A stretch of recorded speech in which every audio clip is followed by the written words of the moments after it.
বিসমিল্লাহির রহমানির রহিম। আসসালামু আলাইকুম। আমরা এখন ভর সংখ্যা এবং পারমাণবিক সংখ্যার মধ্যে সম্পর্ক সম্বন্ধে জানব। আমরা জানি ভর সংখ্যা ইকুয়ালস টু প্রোটন সংখ্যা প্লাস নিউট্রন সংখ্যা। ভর সংখ্যা হচ্ছে নিউক্লিয়াসের মধ্যে অবস্থিত প্রোটন এবং নিউট্রনের মোট সংখ্যা।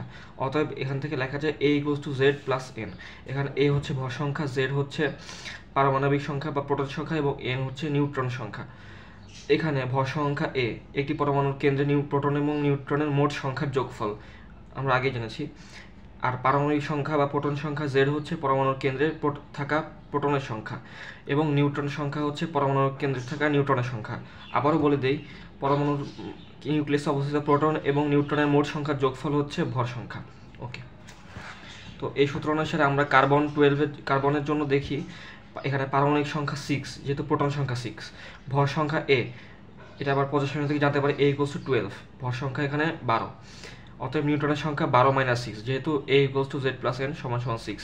অর্থাৎ কার্বনের এই পরমাণুতে ভর সংখ্যা 12, প্রোটন সংখ্যা বা পারমাণবিক সংখ্যা 6 এবং নিউট্রন সংখ্যা 6।